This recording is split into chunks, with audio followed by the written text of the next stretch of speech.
Tidak didapatkan fadilah atau hikmah dari puasa tersebut. Nah, maka agar kita bisa mendapatkan hikmah dan fadilah puasa dan kita tidak tergolong sebagaimana yang Nabi katakan tadi, nah, maka kita mesti perlu ketahui daripada sunnah-sunnah puasa itu. Nah, di sini dikatakan sunnah puasa kalau dia banyak, banyak berarti nggak bisa dihitung dan berarti akan dibahas hanya sebagiannya. Dan yang penting, yang intinya yang dibahas. Yang pertama di antaranya tampil fitri hingga tayakkunul qulub au dhannihi bi amal quwwati, yaitu dia menyegerakan buka. Yang pertama itu untuk orang yang berpuasa, dia menyegerakan buka saat dimana dia sudah yakin kalau matahari sudah terbenam. Jadi patokannya bukan hanya sekedar adzan maghrib, patokannya bukan hanya sekedar kita dengar beduk, bukan. Karena di situ kita harus yakin kalau matahari sudah terbenam. Tayakkunul qulub.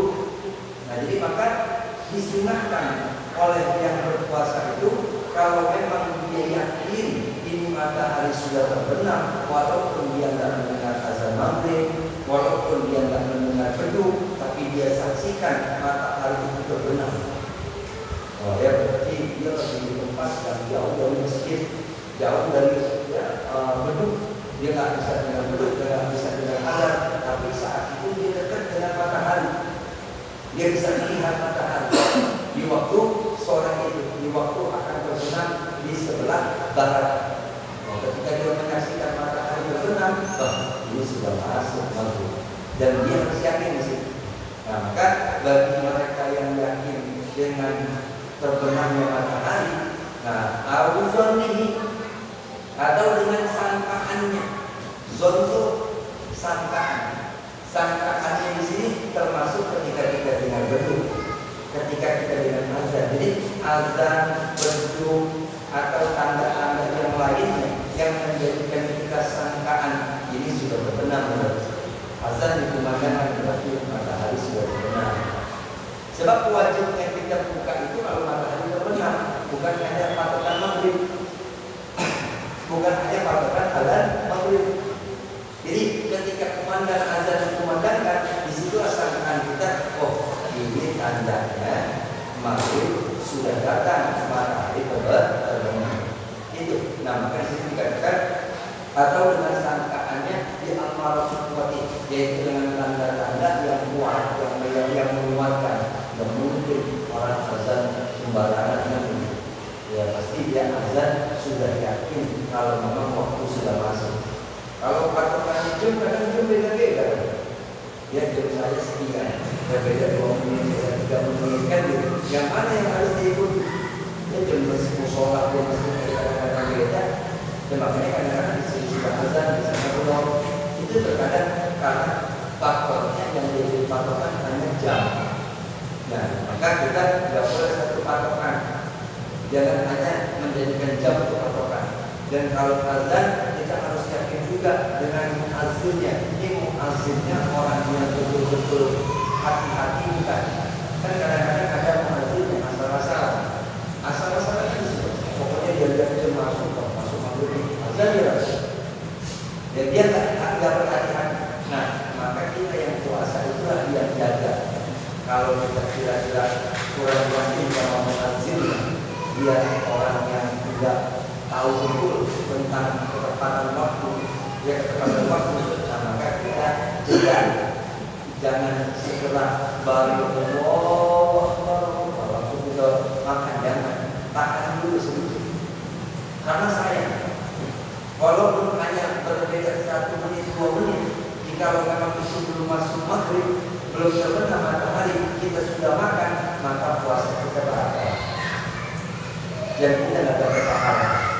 Hanya 2 menit. Jadi bagaimana caranya? Tahan sedikit. Ya, jadi ketika kalimat azan sudah di asyhadu anna Muhammadar Rasulullah, nah kira-kira kayaknya di situ. Ya, sebab kalau baru Allah, nah di sini dia Allah Akbar sebelum. Ya mungkin disuruh betul duduk kan begitu.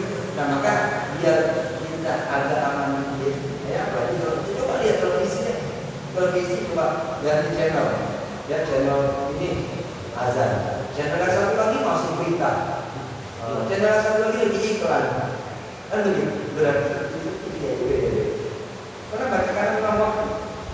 Jadi kita untuk menjaganya agar puasa kita sempurna, walaupun memang sunnah menyegerakan. Artinya menyegerakan ini bukan kita langsung gemertek langsung makan ya, bukan itu.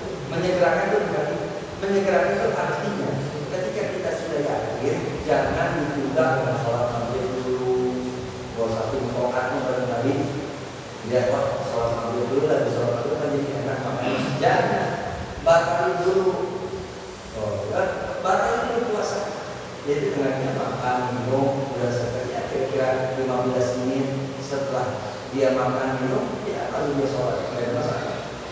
Ya memang itulah yang dikatakan afdolnya ketika kita takjil menyegerakan. Walaupun memang boleh orang makanya azan maghrib di sholat maghrib dulu, di sholat maghrib baru kita boleh itu. Cuma ini nggak dapat sunnahnya takjil menyegerakan.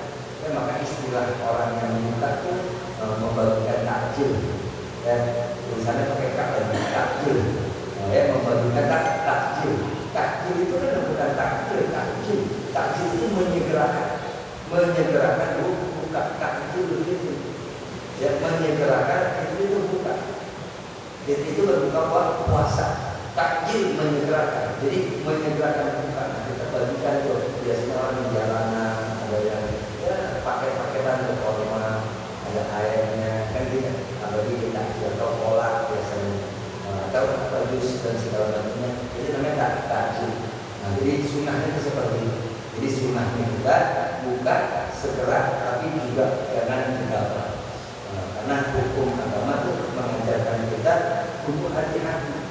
Jadi kalau kita lihat saya juga banyak berarti kalau lagi di masjid itu orang berpuasa ya baru bikin beduk tok nggak ada minum ya nggak ada makan ya jangan. Kenapa? Karena itu khawatir, itu waktu yang memang sebenarnya dikit lagi memang masuk ya, dikit lagi masuk akan 1-2 menit masa dari subuh kita bisa tahan, cuma tahan 1-2 menit kita bisa ya, tahan dulu biar sempurna dan bahkan kita baru buka. Yang pertama. Yang kedua, wa ta'khir sahur malam yaga fi syakkin fi tulu'il fajr. Yang kedua, mengakhirkan sahur selama dia tidak ragu-ragu dia akan menjumpai yang namanya subuh terbit fajar. Jadi mentakhirkan sahur itu artinya dia kurang lebih setengah jam ya sebelum waktu imsak. Ya walaupun memang imsak sebenarnya masih boleh makan, imsak itu masih boleh makan, imsak itu masih boleh minum, imsak itu hanya sebagai peringatan yang kita disuruh hati-hati. Ya disuruh hati-hati. Kami tadi namanya memang imsak. Nah maka orang yang pengen dapat fadilah daripada puasa, ya jadi sahurnya itu jangan daripada ada orang sakit juga ya, sakit ya. Yang pentingnya sahur dia sahur dulu, sahur tidur ya, bangun sholat subuh ya, bangun sholat subuh, sholat bangun mandi sholat subuh kerja. Jadi dia mencari, jadi dia nggak tergantung bangun tidurnya. Jadi dia sebelum tidur sahur dulu, boleh, tapi nggak ada sunnah. Sunnahnya itu ya juga jangan jam 3. Kalau memang subuhnya jam 4:00 atau jam 4:20 atau 4:30 subuhnya, ya kita kalau subuhnya 4:30 sahurnya itu yang pas, yang kurang lebih jam 4. Paling itu udah paling lambat jam 4. Nah, ya, yang sering-seringnya 4:15. Ya, 4:15 kalau orang yang habis sahur pakai kopi, pakai rokok dulu. Ya, 4:15 itu makan 15 menit. Ya, kemudian 20 menit lagi dia bisa kopi sama rokok selatan. Kan begitu. Nah, kemudian 10 menit sebelum azan dia imsak tahan dan umur siap-siap sholat subuh. Itu Itu yang bagus. Ya, jadi jangan dua sahurnya, jangan yang tiga sahurnya, masih tange kata orangnya, masih lama, ya masih jauh. Jadi lebih bagus itu sunnahnya takhir, mentakhirkan. Biar jeda kita makan itu nggak terlalu makan. Kalau yang makan mungkin sahur jam 3, jam 2, ya sahurnya barangkali itu mungkin bangsa jam 2, jam 3 itu siang udah lapar banget. Ya udah lapar kan tadi. Jadi makanya sayang. Ya, jadi maka sunnah kita sudah mendapatkan fadilah sunnah dan kita mendapatkan daripada apa yang kita makan masih berjangka. Karena kan ada proses daripada pencernaan kita itu kan dengan waktu. Dengan waktu makanya yang bagus minimal orang setelah makan ya kemudian 4 jam berikutnya baru dia bisa makan lagi. Itu kan yang memang daripada kesehatan mengatakan itu. Tapi kalau Nabi tidak patokannya kayak gitu. Kalau Nabi makannya ya menunggu rasa lapar. Dan dimanapun kapanpun waktunya. Pokoknya kami makan, kami kaum berada. Nah, kaumun lana kulhatan. Kami adalah satu kaum yang kami nggak makan kecuali kami rasa lapar. Jadi kalau rasa lapar baru kami makan. Wahidakal dan apabila kami makan lana syibah, kami nggak sampai kewajiban. Itu sifatnya Nabi dan yang Nabi katakan kepada para sahabat. Jadi sifatnya makan nunggu lapar. Kalau sudah lapar, kalau sudah makan sudah terlalu kenyang. Kalau kita nggak pakai nunggu lapar, pokoknya pakai waktu. Jam pagi ya sarapan, siang ya makan siang, malam ya makan malam. Ya kadang-kadang sebelum tidur makan lagi kan dulu. Itu waktu-waktu itu. Pokoknya ya ada istilah-istilah yang kita pakai, ada minggu, ya ada minggu, ada apa lagi macam-macam. Dan ada nyemil lah, istilah kita tuh nyemil. Itu banyak itu makan semua itu. Ya, padahal nyemilnya kita itu makannya apa? Kita korma mungkin nyemil. Korma itu kita makan sebagai cemilan. Tapi kalau nanti makan korma itu makan. Makan sudah 3 korma, 7 butir korma itu makan. Kalau kita karena namanya nyemil, jadi kita sugestinya belum kenyang. Ya padahal sudah mungkin seberapa korma kita makan. Tapi ya mau korma kan kalau yang enak kita makan sampai nggak terasa biji itu berapa? Nah udah seperasa bukan pakai hitungan ganjil lagi. Seharusnya udah kenyang itu. Seharusnya kenyang, tapi karena kita anggap nyemil, maka belum kenyang. Jadi kita mesti makan juga. Paham ya? Jadi maka seperti itulah yang kita harus katakan daripada sunnah. Sunnah daripada puasa itu mentakjilkan buka dan mentakjil arti menyegerakan buka dengan cara-cara yang benar dan mengakhirkan sahur dengan cara-cara yang benar juga. Dan jangan juga sahurnya sudah mepet, kecuali kadang-kadang ada kesiangan. Dalam waktu 1 bulan barangkali kesiangan itu dia bangun 4 lewat itu sudah nggak apa-apa. Ya sahur sudah selesai. Pokoknya sebelum imsak sebelum azan subuh masih boleh. Ya, jadi kalau kita tahu sekedar dengan imsak, ya itu bukan kita sudah stop makan ya. Terus boleh. Ya seperti itu. Kemudian yang ketiga sunnah daripada puasa itu wajib kalau ada tamu ya sunnahnya berbukanya dengan kurma. Makanan yang kita makan dapat pahala sunnah yaitu kurma. Ya, kapan kita makannya? Di bulan Ramadan. Jadi makan kurmanya dapat pahala. Kan gimana kurangnya? Kan udah kita dapat kenyang, dapat enak rasanya dan juga berpahala. Ya makanya sayang kalau misalnya nggak ada kurma. Ya, makanya kan ada orang Islam yang nggak ada kurma. Jadi maka kita harus biasakan ya diri kita berbuka dengan kurma. Jadi bukannya minum, tetapi kita makan dulu, makan kurma. Jadi dengan tamal itu adalah bagian daripada sunnah. Nah kecuali kurma yang didapatkan, ya nggak ada kurma. Ya, adanya apa itu cari yang manis-manis, ya seperti kola, ya, itu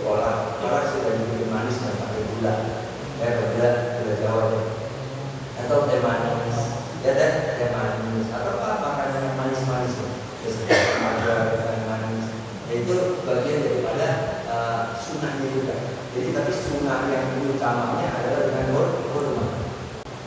Kurmanya kurma apa? Apa aja. Nggak harus, ya nggak harus menjual kalau yang kulit, yang numbuhnya di mana, ya ini di mana kan ada dua produk, yang satu produk Amerika, yang satu lagi produk Palestina, yang menjual kurma yang besar. Tapi ada juga yang mengatakan kurma yang sunnah ya ajwa, kurma yang jadi katakan kurma yang. Tapi ada yang mirip juga ajwa, ya namanya lulu.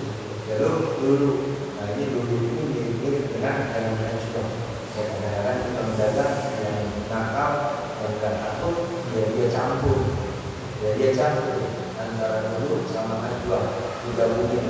Karena dulu lebih murah, dulu lebih mahal, ya, tapi nanti dia jual harga aja. Nah, pedagang yang berani mesen tiket ke neraka ya itu model. Ya, jadi yang penting untuk duit. Jadi maka sunnahnya berbuka dengan kurma dan kurma apa aja, ya bebas. Kemudian bakal fuhsyi, dan di antara sunnah puasa juga, ya setelah yang tadi kita berkaitan dengan buka, sahur, dan juga makanan yang kita utamakan ketika kita berbuka, maka di antara sunnahnya juga kita tinggalin bicara yang tidak manfaat, tinggalkan bicara yang tidak guna. Ya, para al-fuhsyi ini kalau dikatakan omongan baru, omongan tidak guna, tinggalkan. Kalau lagi puasa dia lebih banyak diam, itu lebih bagus. Diam, zikir, baca Quran, ngomong seadanya. Itu dianjurkan. Kenapa? Karena kalau kita berbicara yang fuhsyi, kita berbicara yang keji, atau berbicara yang tidak manfaat, ini ada ya di dalam peringatan dari Nabi. Dan maka di dalam kitab ini dikatakan faqih hadis, dan sebagaimana ada di dalam hadis Nabi, khamsun yufakkir nasrah, ada 5 perkara, ya, ada 5 hal yang dapat membuat orang yang puasa itu jadi berbuka. Artinya di sini membatalkan pahala puasa. Jadi puasanya tetap sah dalam fikihnya, ya kan, selagi kita nggak makan, nggak minum, nggak melakukan hal-hal yang membatalkan puasa kita tetap dikatakan masih sah. Tapi pahala, Nabi katakan difakir nasroh. Ya, difakir nasroh ini kalau diartikan daripada artinya dia membuat orang yang puasa bukan. Artinya seakan dia seperti orang yang nggak puasa. Kalau dia melakukan daripada 5 hal ini, maka puasanya dia seakan dia adalah orang yang nggak berpuasa. Apa yang 5 perkara yang Nabi memperingatkan ya kepada umatnya? Yaitu ministry al-jihad, yaitu menghilangkan pahalanya. Jadi pahala puasanya 0. Ya maka nanti ketika di akhirat nanti dia minta sama Allah, ya Allah, mana pahala puasa? Ya selama aku di dunia aku berpuasa, mana pahalanya? Kok nggak ada kosong lagi? Karena kita melakukan daripada hal-hal yang Nabi ingatkan. Ya, jadi 5 perkara. Apa yang pertama? Yaitu al-ghibah. Ya, al-ghibah. Yaitu apa yang dikatakan ghibah? Bicara, ngomongin saudara muslim kamu. Ya, kamu membicarakan saudara muslim kamu yang muslim. Berarti kalau yang bukan muslim nggak masalah dia. Jadi ngomongin nggak masalah. Ini membicarakan saudara muslim kamu dengan yang dia nggak suka. Sekalipun kamu benar, sekalipun yang kamu omongin itu benar, tapi dia itu nggak suka kalau diomongin kayak begitu. Memang dia perbuatannya nggak bagus. Dia mungkin dia orang yang nggak benar, mungkin dia orang yang leceh, mungkin dia orang yang basah. Nah maka ketika dia orang itu jadi senang ngomongin, wah begitu, wah begini, wah begini, positif begitu. Kan dia senang membicarakan itu tidak baik orang lain. Yang kalau orang lain itu yang kita bicarakan benar, dia tak dengar. Walaupun memang benar kenyataannya. Kan saya bukan bohong, emang kenyataannya. Emang kenyataannya itu orang begitu perbuatan. Tapi tetap kita sebagai orang mukmin yang menjalankan daripada ibadah puasa, terlebih dari di luar puasa pun kita pasti didorongkan haram melakukan perbuatan ghibah. Ghibah haram. Ya di luar bulan Ramadan. Di Ramadan bukan hanya sekedar haram, tapi menghilangkan pahala puasa. Jadi maka kalau kita bulan puasa itu stop ghibah. Ya kalau kita nggak ghibah, saya akan ngomongin orang, tapi saya cuma nonton aja beritanya, berita gosip di televisi, ya insert dan yang lain-lainnya. Pokoknya dari ceritain artis, aib artis, dia diceritain public figure.